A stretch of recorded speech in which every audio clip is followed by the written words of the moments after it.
हरियाणा में भारतीय जनता पार्टी की रातों की नींद खराब करने के बाद राहुल गांधी ने रुख किया है महाराष्ट्र का। जी हां, महाराष्ट्र में उन्होंने संविधान सभा में शिरकत की। दोस्तों, राहुल एक भी लम्हे आराम नहीं करना चाहते हैं, क्योंकि अब बस कुछ ही दिनों में महाराष्ट्र के चुनाव होने वाले हैं। इसलिए राहुल गांधी ने रुख किया है पुणे का, महाराष्ट्र का, और महाराष्ट्र पहुंचकर उन्होंने दो मुद्दे उठाए। वो बात छत्रपति शिवाजी महाराज की कर रहे हैं और देश के संविधान की बात कर रहे हैं। और आप देखिएगा कितनी अक्लमंदी से इन दोनों विषयों को, यानी कि शिवाजी महाराज और संविधान, दोनों को किस तरह से मिला रहे हैं राहुल गांधी और भारतीय जनता पार्टी पर प्रहार कर रहे हैं। क्योंकि यह तो भारतीय जनता पार्टी भी नहीं सोच सकती कि छत्रपति शिवाजी महाराज और संविधान को कैसे मिलाया जा सकता है। आपको यह भी समझना पड़ेगा कि राहुल गांधी ऐसा क्यों कह रहे हैं, क्योंकि हाल ही में जब लोकसभा चुनाव हुए थे तो याद कीजिएगा किस तरह से शिवसेना को दो टुकड़े कर दिए गए थे, एनसीपी को दो टुकड़े कर दिए गए थे। कांग्रेस की हालत खराब थी, मगर बावजूद इसके उद्धव सेना, शरद पवार फैक्शन और कांग्रेस एक साथ आती है और भाजपा गठबंधन को धराशायी कर देती है। इन पूरे चुनावों के दौरान राहुल गांधी कहीं ना कहीं संविधान का सहारा लेकर भाजपा पर हमला बोल रहे थे कि भारतीय जनता पार्टी के नेता संविधान खत्म कर देना चाहते हैं। और ऊपर से फिर यह घटनाक्रम होता है जिसमें पूरे राज्य की जनता देख रही थी कि हमारे सम्मानित, हमारे प्रिय छत्रपति शिवाजी महाराज की मूर्ति किस तरह से जमीन पर पड़ी हुई है। उनका सिर धड़ से अलग हो गया है। इतना अपमान छत्रपति शिवाजी महाराज का किसी ने नहीं किया। और शॉकिंग बात यह दोस्तों कि इसका उद्घाटन स्वयं प्रधानमंत्री ने किया था। इसीलिए राहुल गांधी शिवाजी महाराज और संविधान दोनों का इस्तेमाल कर रहे हैं। राहुल गांधी कहते हैं कि शिवाजी महाराज की मूर्ति बना लेने से बात नहीं बन जाती, उनके विचारधाराओं को अपनी जिंदगी में आपको अपनाना पड़ता है। क्योंकि आप शिवाजी महाराज की मूर्ति तो बनाते हैं, मगर बाद में जाकर आप शिवाजी के खिलाफ काम करते हैं। सुनिए राहुल ने कैसे प्रहार किया। और आपने देखा नियत दिख जाती है, नियत को छुपाया नहीं जा सकता है। उन्होंने शिवाजी महाराज की मूर्ति बनाई और कुछ ही दिन बाद वो मूर्ति टूट कर गिर गई। नियत गलत थी। मूर्ति ने उनको मैसेज दिया कि आप अगर शिवाजी महाराज की मूर्ति बनाओगे तो फिर शिवाजी महाराज की विचारधारा की रक्षा करनी ही पड़ेगी। इसीलिए वो मूर्ति गिरी है, क्योंकि उनकी विचारधारा गलत है। वो सामने जाकर हाथ जोड़ते हैं और फिर 24 घंटा शिवाजी महाराज की सोच के खिलाफ काम करते हैं। आप देखिए, इनका राज अभिषेक नहीं होने दिया। राम मंदिर के इनॉग्रेशन में, पार्लियामेंट के इनॉग्रेशन में आदिवासी राष्ट्रपति को जाने नहीं दिया। सोच एक ही है,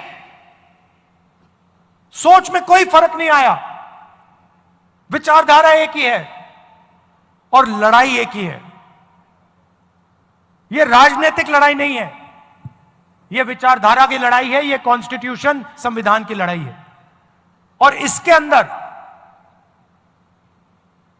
संविधान के अंदर शिवाजी महाराज जी हैं, उनकी आवाज है, उनकी सोच है, उनकी विचारधारा है।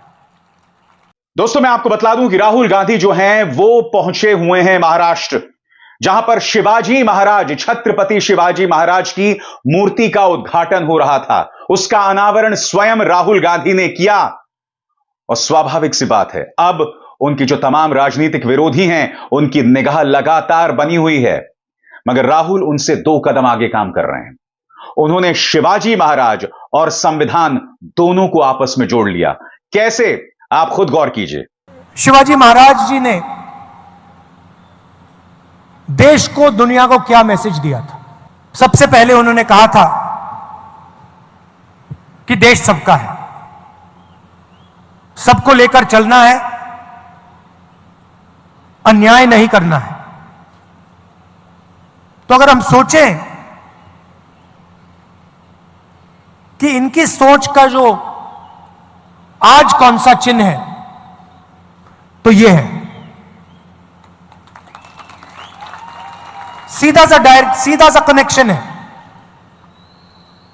जो शिवाजी महाराज ने कहा 21वीं सदी का जो उसका ट्रांसलेशन है वो ये है।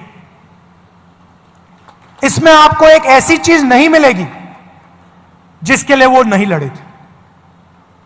पूरी जिंदगी जब वो लड़े, उन्होंने जो भी कर्म किए, उन्हीं की सोच से ये कॉन्स्टिट्यूशन आया है। इसको हम दूसरे तरीके से भी कह सकते हैं, अगर शिवाजी महाराज जैसे लोग नहीं होते, साहू जी महाराज जैसे लोग नहीं होते, तो ये नहीं होता। मतलब सीधा कनेक्शन है। राहुल साथ ही छत्रपति शिवाजी महाराज के मायनों को समझाते हैं। बकौल राहुल गांधी, आज यहां शिवाजी महाराज की मूर्ति का उद्घाटन किया गया। कोई मूर्ति तब बनाई जाती है जब हम किसी व्यक्ति की विचारधारा और उनके कर्मों का दिल से समर्थन करते हैं, और तभी उसकी मूर्ति बनाया जाना सार्थक हो सकता है। सुनिए राहुल किस तरह से भारतीय जनता पार्टी पर प्रहार कर रहे हैं। आज हम यहां ये मूर्ति का इनॉग्रेशन कर रहे हैं शिवाजी महाराज की। ये सिर्फ एक मूर्ति नहीं है। मूर्ति जब बनाई जाती है जब हम किसी व्यक्ति की विचारधारा को, उनके कर्मों को दिल से समर्थन करते हैं। हम यहां आए या कोई यहां आए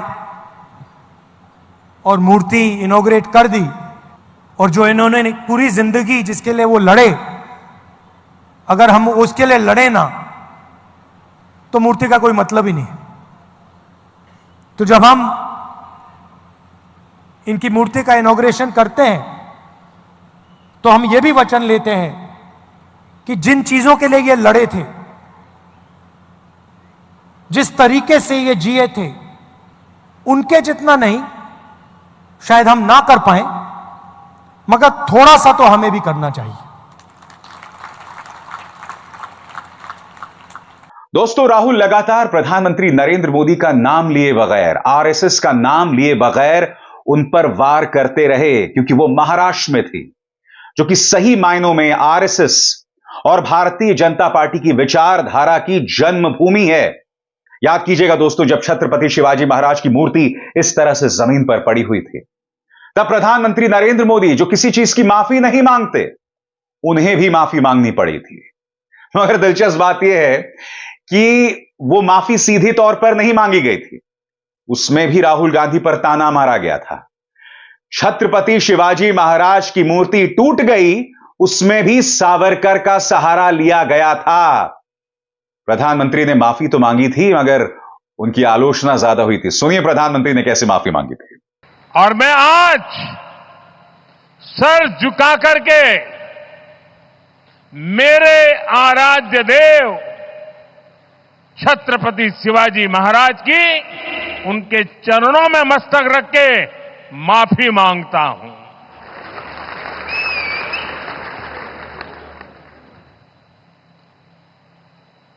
हमारे संस्कार अलग है। हम वो लोग नहीं हैं जो आए दिन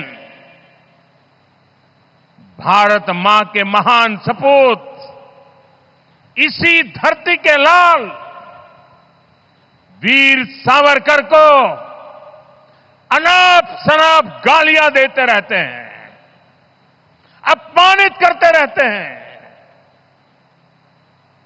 देशभक्तों की भावनाओं को कुचलते हैं। उसके बावजूद भी वीर सावरकर को गालियां देने के बावजूद भी माफी मांगने को जो तैयार नहीं है, अदालतों में जाकर के लड़ाई लड़ने को तैयार है, लेकिन इतने बड़े महान सपूत का अपमान करके जिनको पश्चाताप नहीं होता है, महाराष्ट्र की जनता उनके संस्कार को अब जान ले। और ये हमारे संस्कार है कि इस धरती पर आते ही आज मैंने पहला काम मेरे आराध्य देव छत्रपति शिवाजी महाराज में उनके चरणों में सर झुका करके क्षमा मांगने का कर रहा हूं। राहुल ने एक बार फिर दोहराया कि यह लड़ाई दो विचारधाराओं की लड़ाई है और स्वाभाविक सी बात है, एक तरफ वो खुद को देख रहे हैं और दूसरी तरफ प्रधानमंत्री और आरएसएस। आजाद भारत के इतिहास में दोस्तों आरएसएस पर इस तरह का प्रहार किसी ने नहीं किया। मैं ये बात पूरी आत्मविश्वास के साथ कह सकता हूं कि गांधी परिवार का एक लंबा इतिहास रहा है, मगर आरएसएस पर इस तरह से प्रहार किसी ने नहीं किया जितना राहुल गांधी ने किया। राहुल गांधी तमाम मुद्दों को तथ्यों के आधार पर आरएसएस को घेर रहे हैं और संविधान सभा के दौरान भी उन्होंने भाषण दिया जो मैं आपको सुनाऊंगा। मगर जो दो विचारधाराओं की बात उन्होंने कही है वो बहुत महत्वपूर्ण है। राहुल कहते हैं कि यह लड़ाई दो विचारधाराओं की है, एक विचारधारा जो संविधान की रक्षा करती है और दूसरी विचारधारा जो शिवाजी महाराज की विचारधारा के संविधान को खत्म करने में लगी है, लोगों को डराती धमकाती है। सुनिए राहुल ने कैसे प्रहार किया है। अब हिंदुस्तान में दो विचारधाराओं की लड़ाई, एक विचारधारा जो इसकी रक्षा करती है, समानता की बात करती है, एकता की बात करती है, और वो शिवाजी महाराज की विचारधारा है। और दूसरी विचारधारा जो कॉन्स्टिट्यूशन को, संविधान को खत्म करने में लगी हुई है। सुबह उठते हैं और प्लानिंग करते हैं कि भैया शिवाजी महाराज का जो विचारधारा का कॉन्स्टिट्यूशन है उसे खत्म कैसे किया जाए।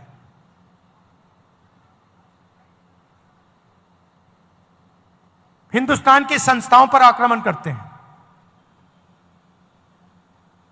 लोगों को डराते हैं, धमकाते हैं और फिर जाकर शिवाजी महाराज की मूर्ति के सामने मत्था टेकते हैं। इसका कोई मतलब ही नहीं है। अगर आप शिवाजी महाराज की बात करो, अगर आप उनकी मूर्ति के सामने जाकर हाथ जोड़ो, तो फिर आपको इसकी रक्षा करनी ही चाहिए।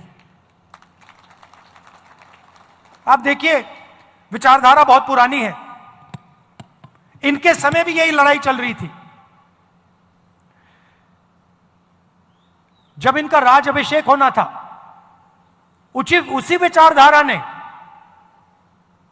राज्य अभिषेक नहीं होने दिया। यह कोई नई बात नहीं, यह मत सोचिए कि भैया ये नई लड़ाई चल रही है, कॉन्स्टिट्यूशन की लड़ाई नई है। नहीं है, यह हजारों साल पुरानी लड़ाई है और वही विचारधारा की लड़ाई है जिससे शिवाजी लड़े थे, शिवाजी महाराज लड़े थे। उसी के खिलाफ, उसी विचारधारा के साथ आज कांग्रेस पार्टी लड़ रही है। और जैसे मैंने बताया दोस्तों, बहुत ही अक्लमंदी से उन्होंने शिवाजी और संविधान को जोड़ दिया। बकौल राहुल गांधी आपके स्क्रीन पर छत्रपति शिवाजी महाराज ने संदेश दिया था कि देश सबका है, सभी को साथ लेकर चलना है और अन्याय नहीं करना है, और यही बात तो संविधान में लिखी गई है। भारतीय जनता पार्टी इतनी सी बात आसानी से समझ नहीं पा रही। और दूसरी तरफ दोस्तों, भारतीय जनता पार्टी जो है वही पुरानी सोच, वही पुराने जहर के जरिए राहुल गांधी पर हमला बोल रहा है। आपकी स्क्रीन पर केंद्र में मंत्री किरण रिजिजू का यह बयान इस वक्त चल रहा है और इसमें उन्होंने राहुल गांधी के बारे में अपशब्दों का इस्तेमाल किया है कि राहुल गांधी संविधान संविधान संविधान बहुत करते हैं, मगर उन्हें संविधान के बारे में कुछ नहीं पता। मगर अगर किरण रिजिजू यहां तक रुक जाते तो बात सही थी। वो आगे जाकर यह भी कहते हैं कि राहुल गांधी एक शाप है, शापित तक बता दिया उन्होंने। हम अपने दुश्मनों के लिए भी दोस्तों इस तरह की शब्दावली का इस्तेमाल नहीं करते, मगर किरण रिजिजू की भाषा देखिए क्या कहे। तो दोस्तों, जैसा कि आप देख सकते हैं, राहुल गांधी ने महाराष्ट्र में हल्ला बोल दिया है और इसकी शुरुआत कोल्हापुर से हो रही है, जहां पर उन्होंने संविधान सभा को संबोधित किया, छत्रपति शिवाजी महाराज की मूर्ति का अनावरण किया और लगातार प्रधानमंत्री नरेंद्र मोदी और आरएसएस पर हमला बोलते रहे। अब मैं आपको सुनाना चाहूंगा दोस्तों संविधान सभा में दिया गया उनका भाषण।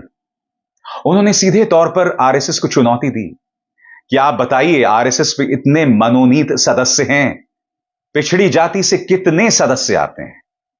राहुल गांधी लगातार कह रहे थे कि मेरी आलोचना की जाती है कि मैं क्यों जातीय जनगणना की बात करता हूं, मगर मुझे बताइए, देश के धन्ना सेठों में पिछड़े वर्गों और दलितों को कितनी नुमाइंदगी मिलती है? राहुल गांधी के इन शब्दों से भारतीय जनता पार्टी को एक बार फिर मिर्ची लगने वाली है, मगर मैं चाहता हूं कि संविधान सभा का यह भाषण आप जरूर सुनिए, क्योंकि इस भाषण की गूंज महाराष्ट्र की गली गली में सुनाई देने वाली है। और एक तरह से कहा जा सकता है दोस्तों, महाराष्ट्र चुनाव में भारतीय जनता पार्टी गठबंधन के लिए मुश्किलात की शुरुआत हो चुकी है। सुनिए राहुल गांधी का संविधान सभा को दिया गया भाषण। आप अगर आज किसी आरएसएस के वाइस चांसलर से पूछो, भाई हिंदुस्तान में अनटचेबिलिटी जैसी चीज थी, वो आपको कहेगा कभी नहीं थी।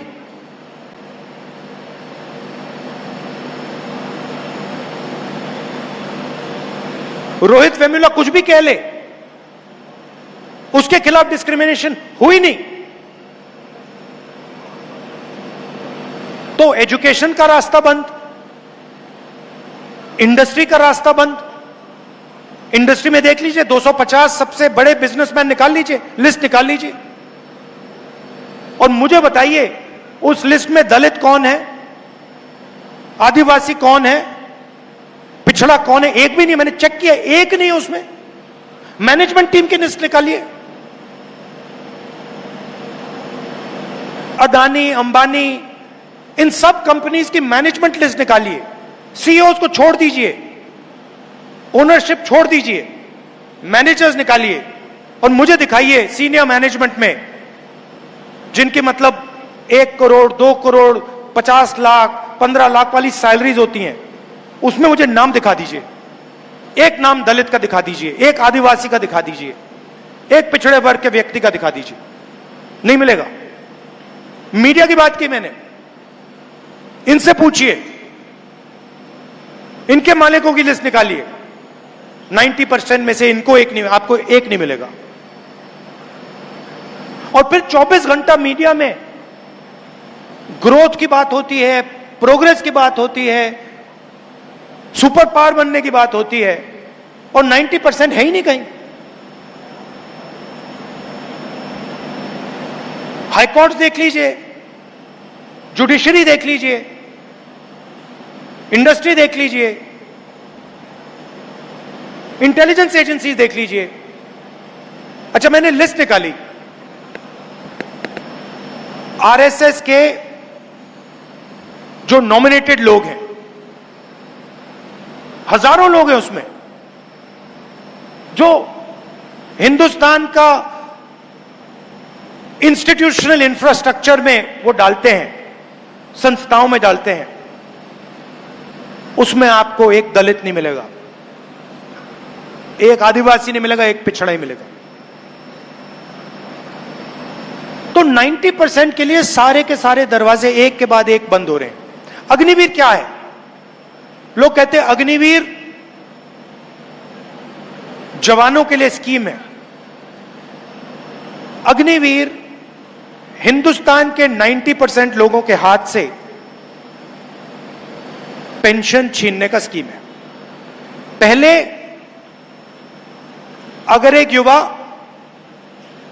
आर्मी में जाता था,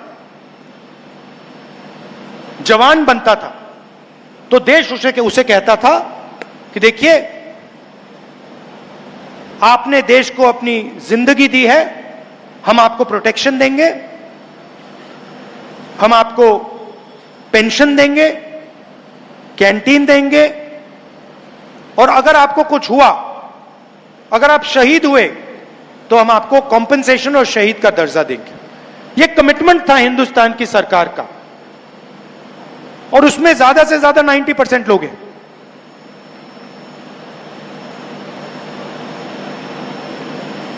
अग्निवीर किया, नाम बहुत सुंदर दिया, अग्निवीर, मगर अग्निवीर की सच्चाई क्या है? आपने हिंदुस्तान के जवान से पेंशन छीन ली, शहीद का दर्जा छीन लिया, कॉम्पेंसेशन छीन ली, कैंटीन छीन ली और रिस्पेक्ट छीन ली। और आप सोचते हो कि उसको पता नहीं लगेगा। आप सोचते हो कि उसमें इतनी भी अक्ल नहीं है कि वो ये बात को समझ जाए। आप जाइए रिक्रूटमेंट सेंटर में, जाइए, सब खाली पड़े हुए हैं, कोई जाना नहीं चाहता। क्यों जाए? दो तरीके के आपने जवान बना दिए हैं। एक को आप पेंशन दे रहे हो, शहीद का दर्जा दे रहे हो, रिस्पेक्ट दे रहे हो, और उसी के साथ दूसरा जवान खड़ा है, उसका आपने नाम बदल दिया, उसको आपने अग्निवीर कह दिया, उसकी आपने पेंशन छीन ली, उसकी रिस्पेक्ट छीन ली, उसकी कैंटीन छीन ली, शहीद का दर्जा छीन लिया, कॉम्पनसेशन छीन लिया, और आप हिंदुस्तान को कह रहे हो देखो भैया हम बड़े देशभक्त हैं। मगर यह बात समझ आती है लोगों को। पहले पब्लिक सेक्टर हुआ करता था, पूरा का पूरा प्राइवेटाइज कर दिया। पहले उसमें रिजर्वेशन थी, अब पब्लिक सेक्टर गायब। एक के बाद एक प्राइवेटाइज हो रहा है। सक्सेसफुल पब्लिक सेक्टर यूनिट जो चल रहा है, प्राइवेट सेक्टर से कॉम्पीट कर रहा है, पैसे बना रहा है, लोगों को रोजगार दे रहा है, वो प्राइवेटाइज हो रहे हैं। उसको प्राइवेटाइजेशन नहीं कहना चाहिए, उसको डी रिजर्वेशन कहना चाहिए कि आपने उसको वहां से रिजर्वेशन हटा दिया, डी रिजर्व कर दिया और आपने रिजर्वेशन हटा दिया। तो अब सवाल उठता है कि सालों से आरएसएस और बीजेपी ये काम कर रहे हैं और फाउंडेशन यही है, कॉन्स्टिट्यूशन है। तो लड़ाई इसकी है, स्ट्रैटेजी ये है। मगर आगे क्या करना है? अगर हम कहें कि भैया कॉन्स्टिट्यूशन की रक्षा करनी है, तो फिर अगला पूछेगा भाई हां ठीक है, मगर कैसे? एक्शन क्या है कॉन्स्टिट्यूशन को बचाने की? तो दो तीन सिंपल से एक्शंस मुझे दिखाई दे रहे हैं। सबसे पहला एक्शन कॉन्स्टिट्यूशन को बचाने का, रिजर्वेशन की जो दीवार है 50% वाली, इसको तोड़कर हटाने का। क्योंकि आबादी 90% है और जब मैं हिंदुस्तान की सरकार को देखता हूं जो हिंदुस्तान के पूरे बजट को चलाता है, 90 आईएएस ऑफिसर्स इसको चलाते हैं। हिंदुस्तान के बजट का सारा पैसा, 100% पैसा ये 90 लोग डिसाइड करते हैं। 90 में से 3 ओबीसी हैं। आपकी आबादी 50% कम से कम, 90 में से 3 आपके। दलितों की आबादी 15%, उनके भी 3। आदिवासियों की आबादी 8%, उनका 1। मगर उससे बात समझ नहीं आती, 90 और 3 में से बात समझ नहीं आती। बात फाइनेंस से जब बात होती है तब समझ आती है। आपकी आबादी 50%, पिछड़ा वर्ग, ओबीसी, और हिंदुस्तान के बजट में अगर हिंदुस्तान 100 रुपए खर्च करता है तो 5 रुपए का डिसीजन ओबीसी अफसर लेते हैं। आबादी 50% और फाइनेंशियल डिसीजन 5%। दलित 15% आबादी, 100 रुपए में से 1 रुपए का निर्णय वो लेते हैं। और आदिवासी 8%, 100 रुपए में से 10 पैसे का निर्णय वो लेते हैं। तो अगर आप 90% का पूरा फाइनेंशियल डिसीजन मेकिंग पावर जोड़ दो तो 100 रुपए में से 6 रुपए 10 पैसे का निर्णय 90% हिंदुस्तान लेता है।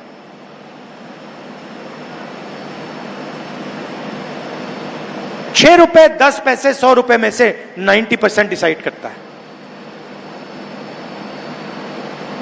तो दो चीजें तो बिल्कुल साफ है और मैंने पार्लियामेंट में कह दी है, और वो शुरुआत है। पहला कदम ये जो बैरियर है 50% का, इसको कांग्रेस पार्टी और इंडिया गठबंधन लोकसभा राज्यसभा में बदलेगा। और हम मतलब ऐसे वायदे नहीं करते हैं, आप जानते हो, जब हम कुछ कहते हैं हम करके दिखाते हैं। ये हमारा रेप्यूटेशन है। हमने कहा कन्याकुमारी से शुरू होगी, कश्मीर में बंद होगा, खत्म होगी, कन्याकुमारी से कश्मीर गए। तो पहला स्टेप, ये जो फॉल्स सीलिंग, आर्टिफिशियल सीलिंग लगा रखी है, इसको हटाना है। और दूसरा स्टेप, जिसको मैं क्रांतिकारी स्टेप कहता हूं, जाति जनगणना, कि यह पता लगाना है कि इस देश में पिछड़े वर्ग के लोग कितने हैं। आज कोई नहीं जानता। मैं कह रहा हूं 50% है, मगर लीगली कोई नहीं जानता। अगर आप मेरे पास आए और आपने कहा नहीं 10% है, तो लीगली आप भी सही हो, मैं भी सही हूं। जाति जनगणना के बाद आप मुझे कह नहीं पाओगे कि भैया आप 10% हो। मैं कहूंगा नहीं भैया 10 नहीं है, 50 है। दूसरी बात, जब हम जाति जनगणना की बात करते हैं, हम सिर्फ कास्ट सेंसस की बात नहीं करते हैं, हम इसमें दो और चीजें जोड़ना चाहते हैं।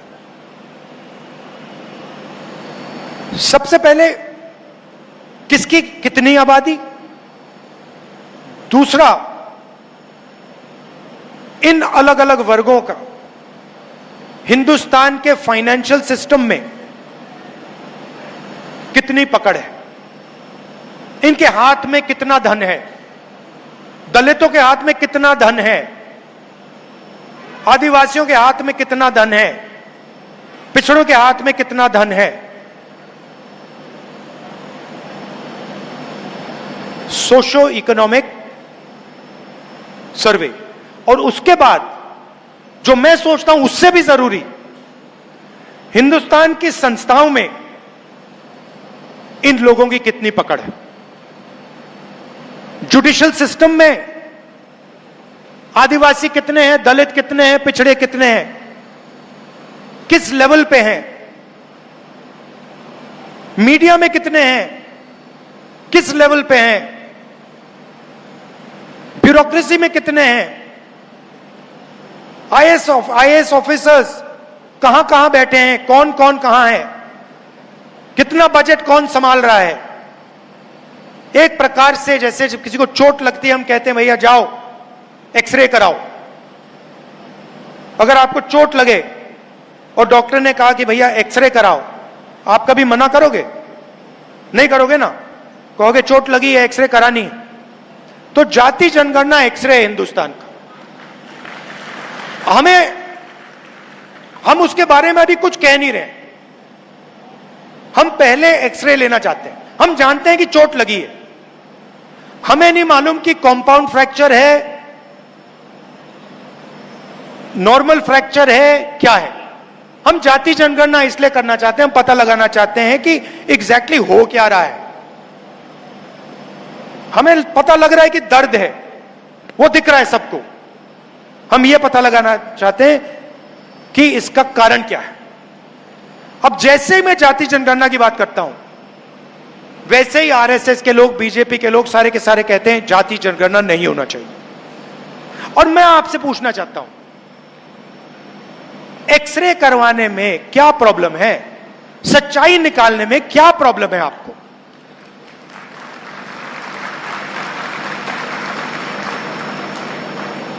ये जाति जनगणना नहीं कराना चाहते हैं क्योंकि ये सच्चाई से डरते हैं। ये चाहते हैं कि देश के जनता को पता ना लगे, 90% को पता ना लगे, देश का धन, देश की संस्थाएं, देश को चलाने का सिस्टम किसके हाथ में है, कितना किसके हाथ में। और यह भी मैंने कहा दिया है, खारगे जी ने कहा है, मैंने कहा है, कांग्रेस पार्टी की पूरी लीडरशिप ने वर्किंग कमेटी में कहा है कि 50% रिजर्वेशन की जो दीवार है उसको तोड़ेंगे और जाति जनगणना को लोकसभा में राज्यसभा में पास करके दिखाएंगे। और आप यह भी समझ लीजिए, इसको कोई शक्ति नहीं रोक सकती है। दुनिया में कोई शक्ति नहीं है। मोदी जी कुछ भी कर लें, कोई भी डांस गाना कर लें, बीजेपी कोई भी नाच ले, आरएसएस कुछ भी कर ले, आप देखना, लिख के ले लो, जाति जनगणना हिंदुस्तान की लोकसभा और राज्यसभा में पास होगा और कानून बनेगा। और सच्ची राजनीति, 90% की जो राजनीति है, इन दो कदमों के बाद शुरू होगी। क्योंकि फिर हमें 21वीं सदी है, डेटा के बिना, इंफॉर्मेशन के बिना कुछ होता नहीं है। जाति जनगणना के बाद सारा का सारा इंफॉर्मेशन, डेटा हमारे हाथ में होगा। तो यह मैं आपसे कहना चाहता था कि बीजेपी और आरएसएस सारे के सारे रास्ते बंद कर रही है। हमें रास्ते खोलने हैं, इसको डिफेंड करना है, क्योंकि अगर यह छिन गया तो फिर सब गया। और ये सब लोग जानते हैं। आपने देखा होगा, देखिए, आपने देखा होगा पहले नरेंद्र मोदी जी 400 पार कह रहे थे, याद है आपको? 400 पार, 400 पार, मुस्कुराते थे, 56 इंच की छाती थी। उसके बाद क्या हुआ? उसके बाद हिंदुस्तान की जनता ने बिना उन्हें एक शब्द बोले उन्हें कह दिया, इसको आपने छुआ, फिर देखो क्या होता है। और आप सबको बहुत अच्छा लगा जब नरेंद्र मोदी जी ने कॉन्स्टिट्यूशन को अपने सिर पे ऐसे लगाया।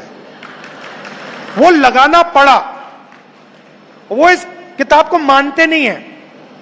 हिंदुस्तान की जनता ने उन्हें कहा, भैया सिर झुकाओ और इसको अपने माथे पे लगाओ, और उनको करना पड़ा। यह है हिंदुस्तान की जनता की शक्ति और हिंदुस्तान की जनता का ज्ञान। वो समझते हैं, गरीब से गरीब व्यक्ति समझता है कि अगर यह चला गया तो सब कुछ चला गया, और इसको हम कभी जाने नहीं देंगे। ये कुछ भी कर लें, यह नहीं जाएगा यहां से। और इसकी रक्षा करने के दो सबसे बड़े तरीके हैं। इसका प्रोटेक्शन करने के लिए दो सबसे बड़े तरीके हैं, जाति जनगणना और 50% की दीवार को तोड़ना। और तरीके भी हैं, मगर ये पहले दो कदम हैं। आप यहां आए, आपने डिस्कशन किया, आप कॉन्स्टिट्यूशन के लिए लड़ते हो, जीते हो, मरते हो, इसके लिए मैं आपको दिल से धन्यवाद करना चाहता हूं। और मैं आपको कहना चाहता हूं कि जहां भी मेरी जरूरत होगी, जहां भी मेरी जरूरत होगी 90% की मदद करने के लिए, मैं वहां जैसे ही आप ऑर्डर दोगे मैं हाजिर हो जाऊंगा। और क्यों? क्योंकि मैं जानता हूं कि देश 90% के बिना चल नहीं सकता है। देश हुनर की रिस्पेक्ट करे बिना चल नहीं सकता है। खोखला है, और हमें खोखला देश नहीं चाहिए। हमें मजबूत देश चाहिए, और अगर हमें मजबूत देश चाहिए तो उसमें 90% लोगों की भागीदारी होनी ही पड़ेगी, और चॉइस ही नहीं। आप सबका दिल से धन्यवाद, नमस्कार, जय हिंद। तो यह था संविधान सभा को दिया गया राहुल गांधी का भाषण। इसी तरह से महाराष्ट्र और उसकी राजनीति से जुड़ी खबरें मैं आप तक पहुंचाता रहूंगा। अभिसार शर्मा को दीजिए इजाजत। नमस्कार।